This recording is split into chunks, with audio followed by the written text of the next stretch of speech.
Hey, are you ready to change your life? If the answer is yes, there's only one rule. You have to change your mind first. And my friend, there's a place where the neuroscience of how your mind works smashes together with faith and everything starts to make sense. That place is called self-brain surgery. You can learn it, and it will help you become healthier, feel better, and be happier.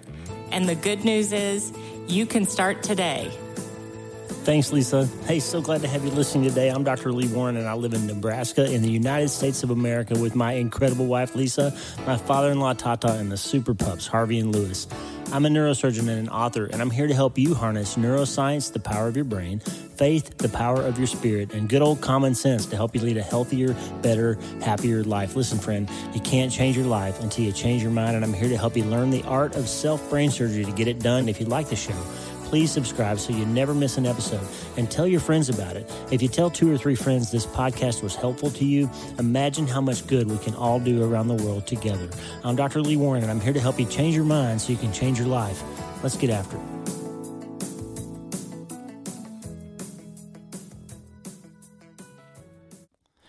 Hey, my friend, I am so excited to bring you this episode. It's Self-Brain Surgery Saturday, and I have a special guest. Kristin Smedley is with us today. Now, she was back on the show in 2020 to talk about her story. She's amazing. She's written books. She's done a TED Talk, and she has 2 sons who were born with a rare genetic issue where they were blind. So she had, her first 2 children were born blind, and she just wasn't going to accept a school system or anything in the world that wasn't going to empower and enable those boys to succeed. And she's gone on to have an incredible life and an incredible story. She has a new book coming out that I love because it is perfect for Self-Brain Surgery Saturday. Her new book is called What I Can Be Is Up to Me, and it's for little kids, but really it ought to be for any of us, because the Lord says you can do all things through him who gives you strength, and you can be anything that he calls you to be. So what you can be really is up to you, and sometimes you have to change your mind about what it is that you can be. And she's got a great story. Kristin Smedley has a great story of what that's all about. I'll put links in the show notes out on Substack, and I'm going to upload this video to YouTube. I don't always do that, but I'm going to, and it has a transcript from a software called Descript, and it's great software, but the transcript is automated, and there might be some typos in it. So if you see something weird in the transcript, let me know, and I can go in and change it. I may not have time to change all of them, but sometimes the AI that generates these transcripts will say some weird things, and so don't get too hung up on that. If you are listening to the video and you see something in the transcript that doesn't line up, it's just auto-generated, so don't worry too much about that. What I Can Be Is Up to Me is a perfect slogan for Self-Brain Surgery Saturday, friend, because you can't change your life until you change your mind. And Kristin Smedley had a big change your mind moment that she's going to share with us. I loved having her on the show. She's a good friend for me and Lisa, and we're grateful to be a small part of her new book project, this book that's going to change things for lots of kids who are born with the disability of blindness, and I think it's going to be amazing for them and really just an inspiring story. So hang in there for Kristin Smedley, and don't forget to start today. Welcome back, friend. I am so excited to bring you back a good friend of ours and a person who's actually been on the podcast once before. Kristin Smedley's with us today. Hey, Kristin. Hey, how's it going? I'm so happy to be back here and get to see and chat with you. I know the last time I talked to you on the podcast anyway was in 2020, believe it or not. It's almost 3 years ago. So crazy. Oh, that infamous year. I know, right? We were in a hotel. We were actually moving from Casper to North Platte, and we were in a hotel in Boulder when I recorded with you. So I saw that episode the other day, and I was like, well, I was in a hotel. I forgot all about that. So lots of things have changed since the last time I talked to you. So you have, Kristin, I've told people your story a little bit in the setup to this episode, but you got one of the most sort of inspiring stories of anybody I've ever talked to in real life. And I know I first came across you because you direct a message to me, I think in Instagram or Twitter or something a few years ago, about a mutual connection, the Smileys. And you kind of told me your story, and we said, well, we need to get together and talk. So give us a rundown of your story, kind of in a nutshell, and then we'll talk more about the details. You just got such an inspiring story, so let's hear it from you.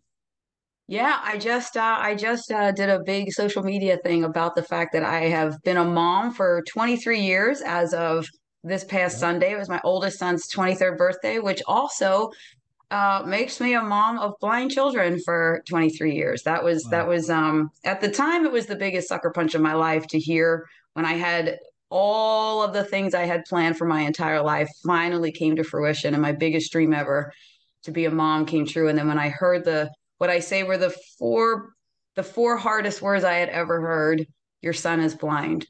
That was when Mm. Michael was 4 months old back in the year 2000. But and then 3 years later, I heard the exact same sentence, which I thought was a death sentence back then. Your son is blind with my Ah, Mitchell. Um, and for those of you, if you're seeing the video, I know that seems ridiculous that I'm smiling so big because back then it was, I was always a smiler. I was always finding the silver lining and full of hope and rose-colored glasses. And my life had been, although not perfect and quite challenging, it just things worked out, and I just had really good optimism. Some say yeah. that my memoir could be called Delirious Optimist. Until that day, until that day when I heard your son is blind, I'm like, Mm. so I did not handle that diagnosis very well. So I want people to understand that I was a couch crier for far too long than I really care to admit, but I think it's important to admit it and talk about it because it did take me a while to get my head around it. And I did do a fake it till you make it for a little while. Yeah. Yeah. So you had two sons born with this pretty rare genetic condition that causes that they're almost totally blind, right? Yeah, they had a little bit of vision when they were born, but it's pretty much a lifetime of degeneration happened in a very short amount of time in the first couple of years of life. And for LCA CRB1, which is what they have, it was estimated years ago there's 300 kids in this country. I'm involved in research now, and as testing's getting better, we're finding that number might be a little higher, but it's still so rare. Wow. And so it didn't stop with that. So you had two sons that were blind. You had a third child that was sighted. You went through another kind of big hard thing with your family. Yeah, yeah. I mean, we went along and kind of figured it out. And then after 19 years of a marriage and thinking I was headed for celebrating a 50th wedding anniversary like my parents did, I was suddenly single after 19 years with three kids and two of them blind. And I know that all divorces are hard, but I will say that ours was one of those ultra rare, incredibly hard ones that turned our lives upside down and inside out. Mm. Um, and and to see where my children and I are now, 6.5 years out of that, it's extraordinary. It's quite a testament to faith and having a very good support system around Yeah. you. Yeah. So you've written about that, how kind of handling all these challenges sort of by yourself created another layer of difficulty for you. And you wrote beautifully in one of your posts about the day that your attitude changed towards your kids, and this story that you told about how you were having the worst day ever, and your I think your youngest son is the one that changed your mind, right? It was About the Michael, it was my oldest, because was it I was Michael? Okay, Mitch. tell us that Mitchell was I was what, 8 months pregnant with Mitch. Mm. And I knew that LCA, we didn't know it was CRB1 gene yet, but LCA as its own umbrella disease has a 25% chance of having a second affected child. Mm. And and I already said delirious optimist Kristin was like, 25%, that's small. What about 75? 75% is huge. There's no way this would happen twice. And that morning I woke up and my belly was so big. And I always say that carrying a baby as your belly gets bigger, when you're like me, your dreams get bigger and bigger and bigger. And that's what happened with Michael. With Mitch, it was my worry got bigger and bigger and Mm. bigger. And then it was that 8 months pregnant day when my belly was so big and my worry could not have been bigger. And I was in the ugliest of ugly cries that morning. And I remember saying, here was my negotiation with God. I'm so great at this. I'm so faithful and wonderful. I don't know. There's not a Bible verse in the Bible that can handle what I was negotiating, but I was like, I'm like, dude, you know me. You've known me for 30 years. Like, there's no way that I could handle a second diagnosis. Like, just give me something right now that I can get on with my day and stop all this worry that's keeping me up at night so that I am 100%, I'm a little bit of a type A. I want things all tidy up in a bow and done. I don't have to worry about it anymore. So give me that sign that says, you got it, Kristin. You can, you stink at this. You'd never be able to handle a second one. And at Yeah. that moment, as I was in the ugliest of cries, Michael came bouncing in my room at 3.5 years old. Michael never walked. He's to this day at 23, he's got a little bounce in his step. And his famous line that changed everything for me was, "Mommy, isn't this the best day ever?" That was the moment that well, first I was like, what now? How could this possibly be the best day ever? And then he listed off 3.5, right? The sun's shining. I've got all my toys and I'm so happy. Oh, Oh man, this kid, here I was dreaming my whole life to be the best mom in the world. And I was the worst mom for Michael. I was the only thing standing in the way of him living his purpose and getting out there in the world and having the tools to navigate a world. I was the only one in the way of all that. wow. So it was not my best day ever, but it was the best moment ever in my entire life to have me start looking at it completely differently. I realize now I give that, Kristin, a heck of a lot of grace now. What's the saying? You Yeah. you do the best you can do until you know better, then you do better, right? I think That's that's right. how Maya Angelou put Yep. it. I was doing the best I could, having never met a blind person, no resources. There was no Facebook, there was no Twitter, there was nothing. Um, and I will say one of my most proudest things now when I look back is, oh my gosh, that was hard. It is hard to hear. It's hard to hear anything about your child that you didn't expect. Yeah. I did make the decision after I got through all of that and realized the power of changing my attitude and meeting other people that were succeeding without sight that I needed to know. I said, you know what? I'm going to be that. I was so mad that there was no mom for me to talk to. And that anger I realized was derailing a lot of things that I should have been a Yeah. complete opposite, and turned it into, okay, let me then be that mom. Let me be the Wow. mom that I didn't have. You changed your mind. We always say that you can't change your life until you change your mind. You changed your mind about that and you decided to be what wasn't for somebody else. That's amazing. Yeah, and I think but I have to say that I can't take credit for that at all. I was raised in a service above self family. I mean, we were Yeah. my parents were servant leaders. I have my family's a military background. They ran the youth groups at our church. Like, it was always about service in our house. Right. So, and I think that's why I was like it was like I was going against the grain of my core values when I wasn't in service, when I was just sitting in poor me and entitlement and all the things. So when I changed my mind on that, you look back on, if I were to do an infographic of the timeline of the past 20 years, you see the giant blip when everything really started to change for me. It was simply Wow. changing my mindset of, why is this happening to me, instead of, okay, let me go help somebody else so they don't sit there like that too. Wow. Self brain surgery works. It does. Yes, it It does. works. So you're at that moment you become this advocate. You change who you are, um, and you start looking for ways to make not just your kids but other families' lives easier. So talk about what it's like for a blind child to go to public school, for example, when all this was happening for you.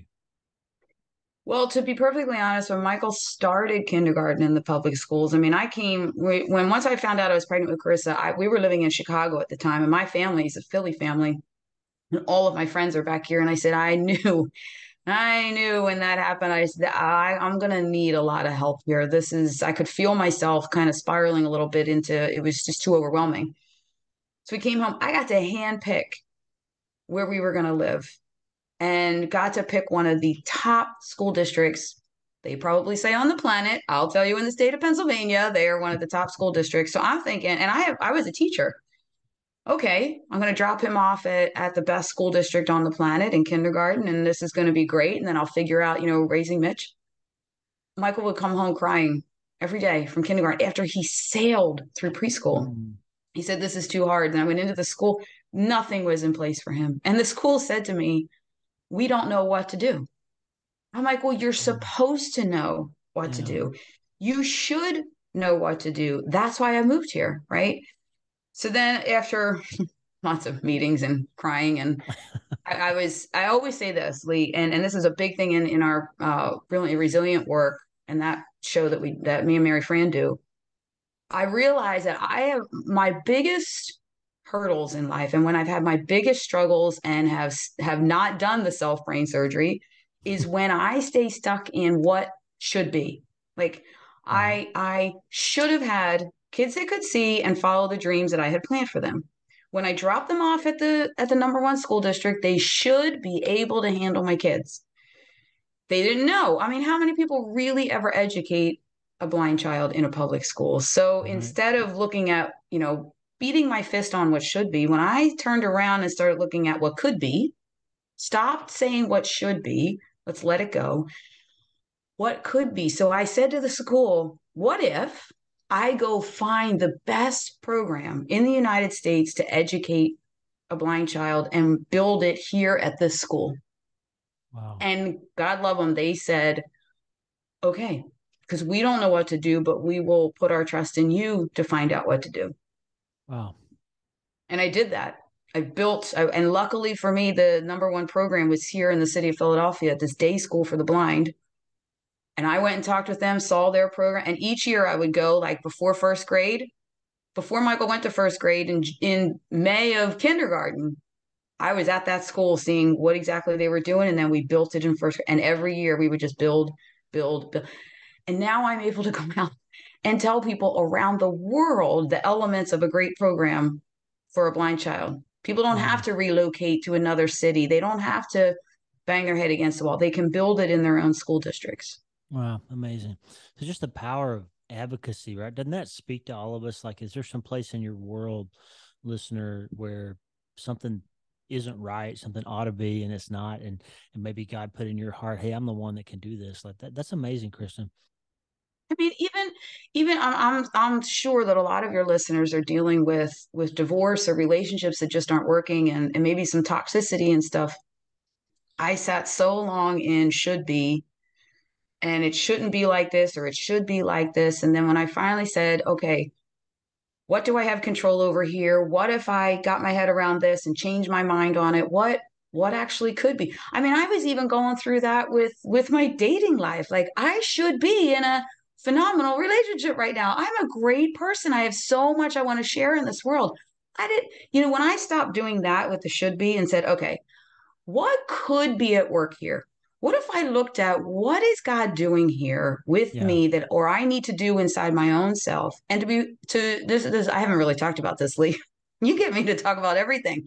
What I realized is I was still in that story of Kristin, in high school and all those years ago of get married, have the hero guy, all those Disney movies, all that story of find a hero to Yeah. align yourself with instead of, hey, be your own dang hero. Be your own hero of your own life and see what happens. That's right. You got to be the hero of your own story. I mean, not in the sense of Jesus's, or but you're right. If you're not the leading person and leading lady of your own life, then who? Nobody's going to come along and do it for you.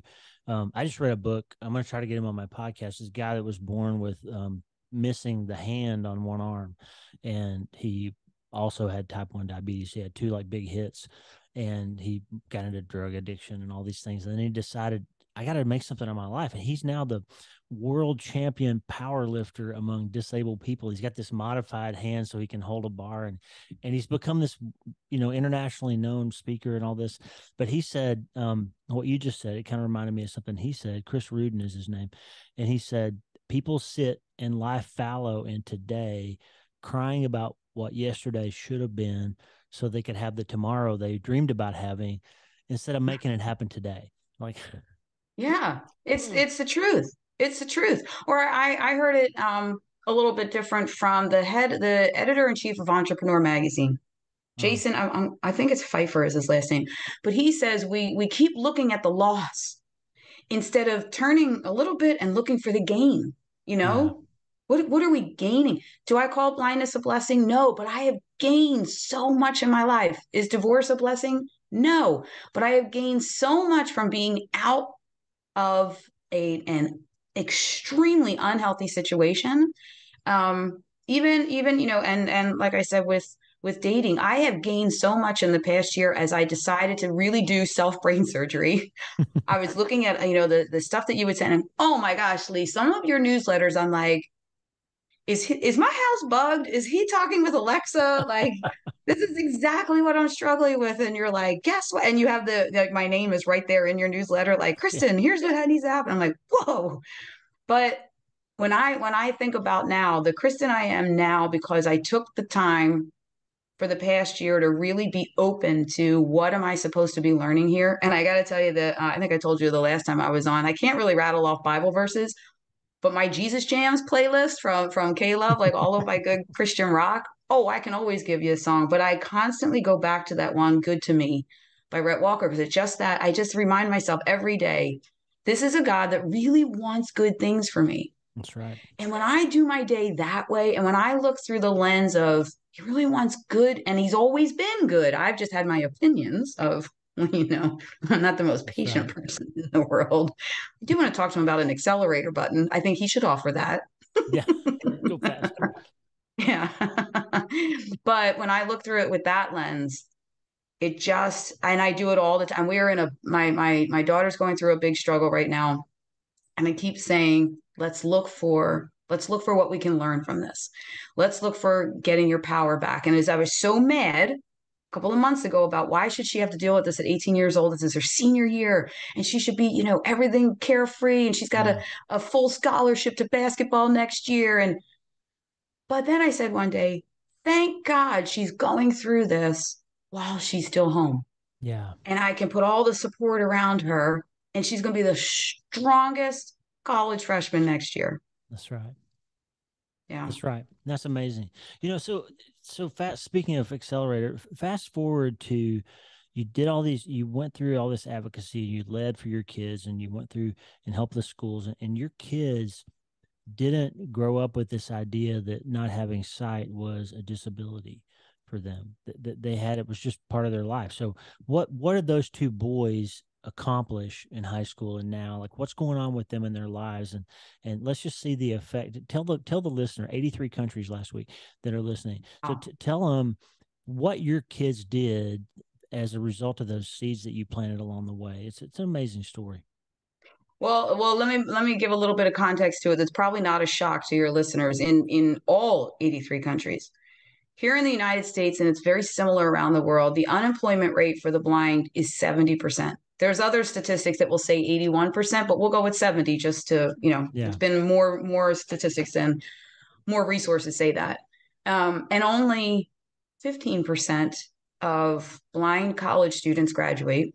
Wow. Only 30% of blind high school kids graduate. Now, this has Mhm. nothing to do with blindness. It is the story that the world tells these kids and adults about blindness, right? Right. So, Michael, my oldest, graduated Penn State last spring, summa cum laude, two Wow. majors, two minors, a pre law certificate, was the graduation marshal. Lee, when I tell you, I have this video. Everyone thinks in their minds, a blind person has to follow a sighted person, right? As the Yeah. graduation marshal for the School of Communications for Penn State University, Michael led. Oh my gosh, he led the graduation procession Wow. into the Bryce Jordan Center with Wow. what 10,000 people in there, and there he is with his cane proudly in front of him, which is such a symbol of he had the tools that he needed to master blindness. If Yeah. without them, it never would have happened. Without Braille, without the white cane, without me, letting go of what I thought of those tools and making sure that they mastered that. So He graduated. Then he went, I said 70% are unemployed. It's even hard to even get interviews as a blind person.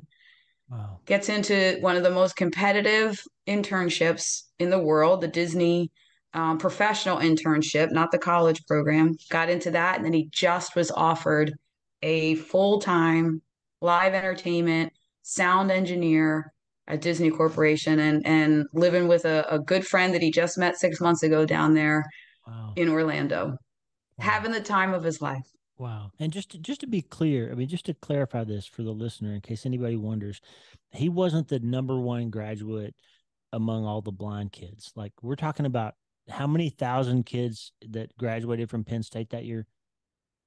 It was 10,000 undergrads, and he was in the top 0.5%. Yeah. So not among the disabled Yeah. kids, quote unquote, all the kids. Your son went to Penn State and finished first. Like, that's incredible, because you didn't let him think that there was anything wrong with him just because he couldn't see. Yeah, and honestly, Lee, and this is what I have a short film coming out. I see the way I see it is when all things are equal, when access is in place, and when the tools of blindness are mastered, my son and people like him have the competitive edge over other people, and he actually gives his company that he works at the competitive edge. They're already losing their minds over the suggestions that he has to make even a Disney parade accessible for more than just the blind, for Wow. people with all kinds of challenges. They are just like every day someone's in his office saying, "Oh my gosh," and he's got some stuff that he's even inventing to make the experience more magical Wow. there. But I just, because, ever since Michael and Mitchell were born, they have been dealing with, I say dealing with, they say navigating a world not built for blindness. They've Yeah. been managing these biases against them. They've been, tolerating the rest of us. They have to creative problem solve. I mean, I always tell the story of when Michael was furious that he couldn't get a license at 16. He didn't want to ride the school bus. What does he do? Finds a loophole in the honors lot parking pass thing.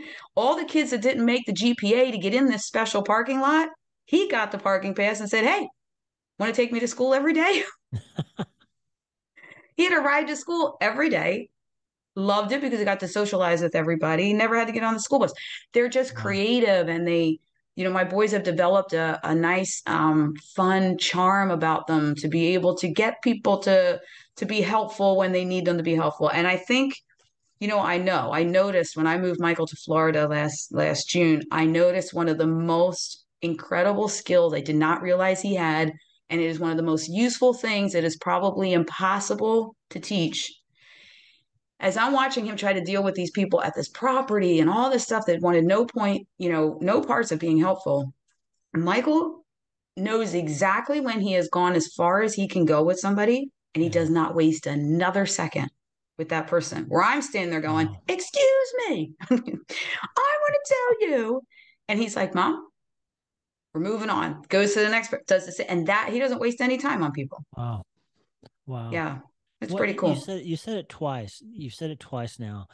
He mastered blindness. So that made me think, like, for those of us who are sighted, who don't have some obvious disability, like, what parts of our life have we failed to master and we're not as good at as we ought to be? I'm not asking you for an answer. That's a rhetorical question, but wow, it's blowing my mind to think about that. Like, he took a biggest challenge that could have been the roadblock for his life, and both your boys did, and turned it into making everything else. He's got to be better at everything else than anybody else is. So once he masters his disability, he's better than other people if the playing field's level. I love it. Yeah, yeah. But think about it. I mean, back to my thing this past year. I had to master being by myself, Wow. doing life, standing on my own 2 feet, being financially sound, all of it, all of it. I had to manage my Right. finances. And now I'm like, bring it. I figured out the water filtration system in my house with well water. I feel like I can do anything. That's awesome. Okay. Just a Okay. year ago, I would have been like, "I hate this. I should have somebody here figuring it out." Now I'm like, I talk to people about well water. I'm like, "What kind of chemicals you got?" Oh my God. I go into the hardware store. They're like, "Hey, Kristin." That's great. Okay, I promised you 30 minutes. We're bumping up against it, so I want to make sure we cover you got this story that is unparalleled, and now you've written books before. You wrote Brilliantly Resilient with Mary Fran, who was on the show recently, did a great job. Mary Fran Bontempo. For those of you listening, go back and listen to that one if you haven't. And you've written another book, Driving Thriving Blind. Blind was my Driving Blind. first one. Yeah. Yep, yep. Now you've written a children's book. So tell us about. I love the title, best title ever. Like, tell us about your children's book. Yeah. So this one is What I Can Be is Up to Me. And it is directed specifically at 6 year olds, first graders for the most part, because it was Wow. at 6 years old when Michael was in first grade that he met Eric Weihenmayer, the first Hmm. blind person to summit Mount Everest. He had just Wow. come off Everest, and Michael and I got to meet him. And I watched, I mean, how lucky am I, Lee, that I watched the moment that transformed my son's life. He's talking Wow. to Eric. Now, Eric, you should have him on your show. He is hilariously funny. He's the youngest of three boys. So now you get a picture of, he's like one of those risk takers and fun and Yeah. charismatic and people want to be around him. He and Michael hit it off in saying hello. They talked about wrestling and all this stuff. In his little mind, I watched it happen. Like, this guy just came off Mount Everest and he's just like me. So, Wow. blind people do things like climb Mount Everest. Wow.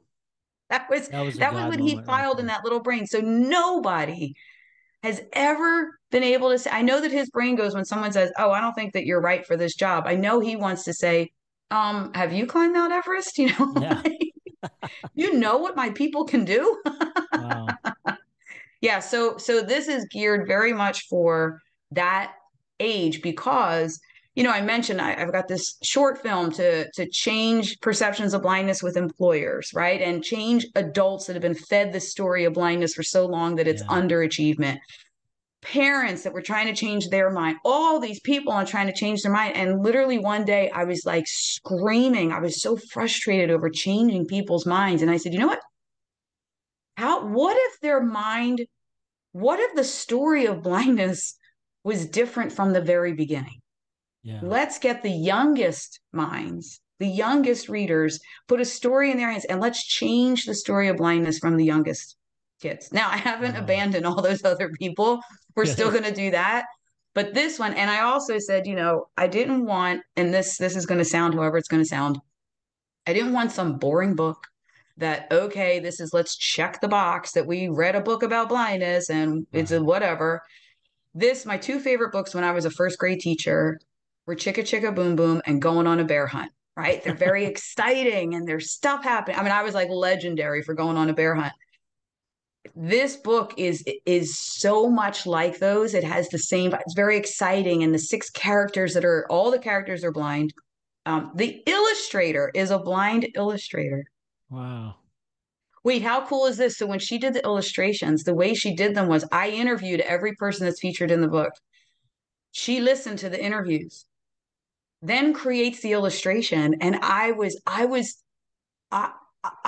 it's rare for me to be speechless, Lee. Let's admit that. I could not find words when she would send me each of these. And I'm like, you captured it, but that's another skill that once my boys can hear voice inflections. They can Yeah. hear when somebody meets them, they know in a hello and a how are you if they're trustworthy or not. They Wow. hear everything. It's incredible. Yeah. So Wow. this and the book it's only going to be available in print and braille in one book. So everyone can access it. I'm envisioning two first graders sitting next to each other, one reading the braille, one reading the print, because that's what Mike Mitchell and Carissa used to do together with those Wow. kinds of books. It has picture descriptions for the blind, but here's the other piece that folks don't realize: a blind parent can read this children's story to their sighted child. Wow. Like, it's just finally this one fully accessible And you don't know that the people are blind until the end of the story. It's a skateboarder and they're doing all this fun stuff and all these action words. And then you go, wait a minute, what? That's amazing. That explains the mountain, the cover of the book that you share with us is a person standing on the mountain with the flag, and so that's related back to the Everest summit. That's Yes. amazing. Yeah, because So, Eric is in the book. when's the book coming out? It is in production right now at the National Braille Press. They're the partner that we're partnering with to put it together, and it should be in about 6 weeks. There's still Wow. some time to pre-order a copy, and then it'll be out to everybody within about 6 to 8 weeks. Wow. Now you crowdfunded this project, so you raised money from donors. Is it fully funded now, or can people still donate? The Kickstarter ended. It was fully funded and went over. What we did is the website, what I can be is up to me.com, the name of the book. People can still donate because now I didn't realize we were going into phase 2 so soon. We're going into now, we're building out once we have the funding, building out a whole online portal where parents can come and find out activities to do with the book, Wow. conversations to have with their blind child and the sighted siblings.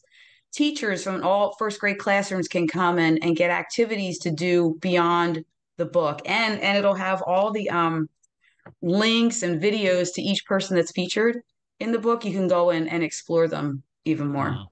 That's great. So people can donate to that. So we'll make Yeah. sure the links are available for all of that. And then tell us finally about your film that you've made. Oh my goodness. Can you believe it? Kristin Smedley, executive producer. What is happening here? This is what I'm telling you, Lee, you'll appreciate this. Every day when these big things happen, I'm like, no wonder you always say that of course God isn't going to show you the whole journey. You'd have a heart Right. attack, right? If I would have Yeah. known 23 years ago what I'd be doing. So the short film, the basic, it's called The Greatest Equalizer. Like I said, when all things are equal, the goal, there's two main goals of it. That when after 22 minutes of watching this, every CEO of every company is going to say, oh my God, we need blind employees or we're losing the competitive edge.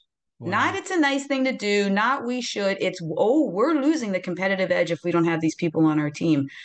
The second and equally important goal is, and this was really my most important reason for doing this, that all blind and visually impaired people that are sitting on disability or in some low level job that the world said this is good enough and have big dreams for their life, they go, I want in. I want back in the game. I'm calling Kristin. Well, they're calling Thrive and Blind Academy Yeah. where I am. And I went back in the game and we're building all of the from step one, calling us all the way to getting them into the job market in meaningful jobs where they can design the lives of their dreams. Wow. Wow. What a great work you're doing. Hey, what is something that the listener needs to change their mind about from your perspective? Well, here's I wanted to make sure that I made this clear. And I didn't believe this years ago when I walked away from my faith, when it was just too hard and I thought that my life should be different. Yeah. I want people to realize I actually am thinking about the name of my faith book is to be Don't Stop Believing. Mm. Don't stop believing. I feel like you can take a break, take a pause, um, question, be angry, do all the things. But I can say with 1,000% certainty that the years that I stopped and walked away were the worst years of my life. And I have been through some very hard things. But I continue when I decided that I was going to always walk in faith through the hard things. That's how I'm able to say, look at what I learned about myself. Look Wow. at all that's happening now. I never would have had the energy because I know I didn't have the energy all those years ago. I sat and sulked and was angry and created a lot of problems for myself. Wow. Don't stop believing. Kristin Smedley, man, it's always a pleasure to talk to you. I so enjoy all the work that you're doing. Lisa and I are big fans, and really praying that the book changes lives. And hey, by the way, you're one of only about 25 people in the world who has read my new book, Hope is the First Dose. And thank you so much for your endorsement and the kindness that you shared to us for that. Oh, well, thank you for sharing it with me because that was a main big piece of the past year in how I'm looking at things differently. So I appreciate that. Oh, wow. That means a lot. Kristin, praying for you. Appreciate you. Great to have you with us today. Thank you. Oh, thanks. That was awesome. You did a good job. Oh, man. I just have so much to smile about. Hey, thanks for listening. Please subscribe to the show so you automatically get every episode. And if you like the show, you'll love my weekly letter. Check out my writing at drleewarren.substack.com, drleewarren.substack.com. Get the free newsletter every week for my best prescriptions for becoming healthier, feeling better, and being happier through the power of faith and neuroscience smashing together via self-brain surgery. drleewarren.substack.com. And if you need prayer, go to the prayer wall at wleewarrenmd.com/prayer. The theme music for the show is Make Us One by Tommy Walker, graciously provided for free by the great folks over at TommyWalkerMinistries.org. Check it out and consider supporting them. TommyWalkerMinistries.org. Remember, you can't change your life until you change your mind. And the good news is you can start today. I'm Dr. Lee Warren. I'll talk to you soon. God bless you, friend. Have a great day.